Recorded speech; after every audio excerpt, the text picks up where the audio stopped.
We're joined by Senator Ted Cruz of the great state of Texas. His beard is just filling in nicely. Senator Cruz, good to see you, sir.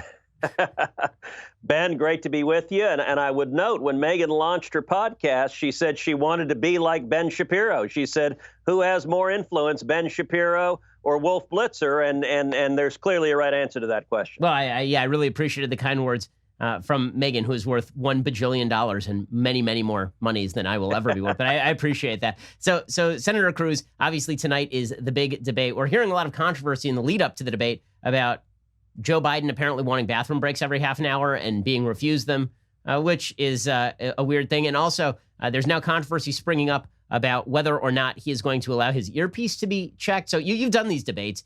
Are people wearing earpieces? I assume so, for the acoustics or something.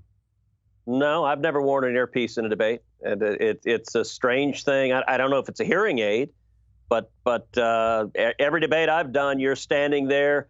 You typically can't take notes with you. You usually come out, you have a notepad and a pen on the podium. And in fact, a lot of people come out and write a few notes for themselves standing right at the podium, but you can't take anything with you typically. Okay, so I don't even know why he'd have anything in his ear then. So we've got that, and then we've got the bathroom breaks. Bottom line here is it seems as though Trump has a bit of a task in front of himself tonight, because the expectations for Biden are basically, if he does not physically fall down and or experience a complete mental collapse on stage, the media will declare him the winner. Whereas President Trump has to move somebody here because, the polls, say what you will, right now, if the polls have any accuracy to them, he has some ground to make up nationally. He has some ground to make up in states like Pennsylvania, maybe in Arizona, probably in Ohio, Wisconsin. He needs to make up some ground here. So what do you think that the president needs to do tonight in debate? Maybe something different than he's done in the past, where, he's the guy in high school, as I've said before, that you don't want to fight because you start a fight with him, and it's not that he's really a great fighter. It's just that he might actually just take a lead pipe out of his jeans pocket and try to beat you to death with it. So, what should Trump do tonight? Look, I think the path to winning is focusing on the issues and substance and the different visions for America. I think if we come out of the debate with a contrast between free enterprise and the incredible successes of the first term of the Trump administration versus socialism and the crushing failures of it, I think we win. If we come out with a contrast between rule of law and safety and security versus anarchy and riots in the street, I think we win. I think on the flip side, Joe Biden and the Democrats want to make this a referendum on Donald Trump. They want it to be all about personality. It's why I think Biden's been hiding in the basement, because they don't want to do anything to change the narrative from just a subjective question. Do you like Trump? Do you like his tweets? Do you like what he says? They think they win that personality referendum. I don't know if they're right or wrong on that, but I'm confident we win if it's a choice between reasonable common sense ideas that built America and the crazy ideas of the radical left that are right now surging through the party. And I think it's probably going to be up to Trump to ask those questions, because Biden obviously he's been declaring a lid every other day, and the media have been completely complacent about this, which is astonishing to me. I remember when there was a counter of how many days Trump had gone without doing a press conference, even though he was doing press gaggles nearly every day. And suddenly Joe Biden can just go into complete hiding for weeks at a time. And he refuses to answer simple questions like, will you pack the Supreme Court? That seems like a big question. And he's simply saying, well, I'm not going to answer that because that's misdirecting from the real issue here, which is Donald Trump is a big orange bad man who's bad and orange and fat. Right. And maybe Joseph Goebbels. Like that's his actual campaign. And it's incredible to me the media let him get away with this. It'll be up to Trump to ask him, will you condemn Black Lives Matter's radicalism? Will you condemn Antifa? Will you commit right now not to packing the court? Will you commit right now not to killing the filibuster? These are all questions Trump is going to ask. Do you think that Trump is going to do that? Or there have been rumors that he's not really prepping for the debate very much and that he might just kind of go out there and wing it, which might be kind of typically Trumpian. But under these circumstances, that is a high-risk play. It is. I don't know how much he's preparing. I hope that he is. I do think on all the questions you asked, if Biden were to answer honestly, he'd say no to all of them. But the press isn't asking him questions. Neither he nor Kamala Harris are taking questions from the press, which is weird. Look, when I ran for president in 2016, we did a press gaggle every day where I'd stand in front of hostile reporters who would throw questions. That's just part of campaigning. And Biden just, I don't know what he does down in his basement when he stops taking media interviews. And like for folks at home, calling a lid on it says, okay, 8:30 in the morning, we're done. the day is over, what we're watching reruns of Jeopardy. I don't even know what you do all day long if your day ends at 8:30 in the morning. But part of it is reporters have given up on being journalists. They're not pretending to be. They hate Trump and they're lackeys for the Biden campaign and trying to defeat him. So they just let him not answer anything. So given the fact that they are avoiding any tough questions, again, where do you think the race stands tonight? So there have been some polls suggesting that most Americans have already made up their mind. How much flexibility do you think there is in the vote? Or is Trump really relying more on got to get out first-time voters from the rural areas who are not really being polled? And I guess that's an overall question as to how accurate you think the polls are right now. So I think there's enormous volatility in the race. I think the hard left definitely will show up. They'll show up in huge numbers. It depends on turnout of the rest of us, and we've got to have reasons to turn out. It's one of the reasons I think this Supreme Court vacancy is so important. I think the decision to nominate Judge Barrett may have been the single most important decision of the presidency. As you know, I have a brand new book that came out today entitled One Vote Away, How a Single Seat on the Supreme Court Can Change History. And it focuses on this issue that is now front and center in the 2020 general election and the future of the country. And Ben, what the book does, before I was in the Senate, I was a Supreme Court litigator. That was my job, was to argue cases in front of the U.S. Supreme Court. So the book, each chapter of the book talks about a different constitutional liberty. There's a chapter on free speech. There's a chapter on religious liberty. There's a chapter on the Second Amendment. There's a chapter on U.S. sovereignty. There's a chapter on democracy and elections, and it does a deep dive into Bush versus Gore, which we could see a reprise of after this election. And each of the chapters really gives war stories where I talk about some of the big landmark cases and take readers behind the curtain. Many of those big cases I personally litigated, and so I take them behind to understand who are the justices, what's going on, what are the issues. And it's stunning, you know this, but on issue after issue after issue, many of the landmark cases are 5-4. We are one justice away from losing our fundamental rights and fundamental liberties. I hope that tonight in the debate, President Trump focuses on that, because I think that is a big, big winning issue for us if it's put before the American people. So we're speaking with Senator Cruz. His book is One Vote Away, How a Single Supreme Court Seat Can Change History. There's been a lot of talk in the past about what is the actual impact of the Supreme Court. So there have been books. Gerald Rosenberg famously wrote one called The Hollow Hope. The suggestion being that the Supreme Court actually tends to be more of a trailing factor in American life as opposed to a leading factor in American life, with maybe a very few exceptions. The idea being that even in cases like Obergefell, America's making a certain trend toward same-sex marriage, and then the Supreme Court just greenlights it, or in the civil rights case with transgenderism, that America was already moving in a particular direction, and then it's forwarded by Justice Gorsuch. So how much impact do you think the Supreme Court has, and how much of that impact is really due to the fact that the Supreme Court has become a political body? So I think it has a dramatic impact, and I think depending on this election, it could have an even more and horrifying impact. You know, really in the 1960s, the political left decided to look to the courts to try to implement their policy agenda. And their ideas weren't terribly popular.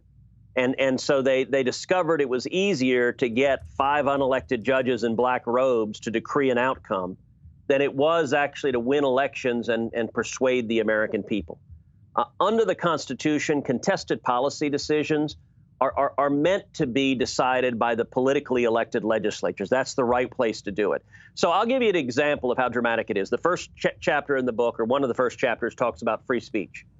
And it talks about the Citizens United case. Now, Citizens United, most people have heard of it. They know it's something the Democrats hate, but they don't necessarily know what the case is about.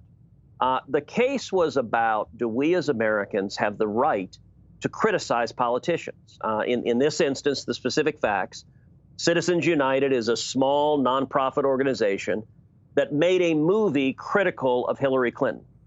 And the Obama administration went after them and wanted to fine them for daring to criticize Hillary Clinton. And the case went all the way to the Supreme Court. There was a moment at the argument that was really chilling, where Justice Sam Alito asked the lawyer for the Obama Department of Justice, said, under your view of the case, does the federal government have the power to ban books if they criticize politicians? And the Obama DOJ said, yes, we have the power to ban books. Now, Citizens United was 5-4. Thankfully, the majority of the court rejected that radical view. But 4 justices would have readily given the federal government the power to ban movies, to ban books, to have the power to punish you and me for speaking out, on, criticizing politicians. And both Hillary Clinton and Joe Biden have pledged to nominate justices who would overturn Citizens United and give the federal government the power to silence the citizenry. That is incredibly dangerous. So far, at least, the court has barely held on, but we're 1 vote away from losing that right. So let's look at the constituency of the Supreme Court. Let's assume that Amy Coney Barrett is confirmed, as she probably will be. It would be difficult to imagine a circumstance where she is not, given the timeline and given the fact that she's already been vetted for the Seventh Circuit Court of Appeals. Yep. It seems like the Republicans have the vote. So with that happening, what do you suspect will happen on the court? Because obviously we've seen cases here where Justices Kavanaugh, Gorsuch, and Roberts have taken sides that I think conservatives would be sort of bewildered by. Do you think that the court really does move in a more sort of originalist direction, or do you think that Kavanaugh and Roberts become a new sort of swing middle on the court? Both. I think there's no doubt that adding Justice Barrett to the court improves the court, makes it a more constitutionalist court. But that being said, I'm worried about the nominations. John Roberts, who I've known for 25 years, he was a former clerk to Chief Justice Rehnquist, as was I. John Roberts has become the new Sandra Day O'Connor. He has galloped to the left. I think personally, he loathes President Trump. It would be difficult to find 2 people more antithetical than Donald Trump and John Roberts. And I'm concerned about Kavanaugh and Gorsuch. The last chapter in the book, 1 Vote Away, I assess the question of Supreme Court nominations. And I examine a history of Supreme Court nominations going back to Dwight D. Eisenhower to the present. And the pattern, as you know, Democrats almost always get this right. They're nearly 100%. Virtually every one of their nominees votes exactly as they would want them to in almost every single case. Republicans are terrible at this. We don't even bat 500%. We don't even bat 500, rather. With many of the worst judicial activists, Earl Warren, Bill Brennan, John Paul Stevens, David Souter, Harry Blackmun, the author of Roe versus Wade, every one of those were Republican appointees. And there's a pattern. There's a pattern between the two. If you examine it, it's not just that we're bad at it. It's not just that we have bad luck. If you look at the justices who stayed faithful to their oaths, who stayed faithful to the Constitution, people like Antonin Scalia, Clarence Thomas, Sam Alito, my old boss, Chief Justice Rehnquist, all of them had a long proven record of standing up for conservative principles for the Constitution. Many of them had served in the executive branch, and critically, I think this is the most important part, they'd been excoriated. The press had pounded them. They'd paid a price, and they stood strong. On the other hand, when Republicans nominate a stealth candidate, someone who's never taken a stand on anything, never been criticized, 100% of the time they turn into a disaster. And so that's really a path I hope we learn from going forward.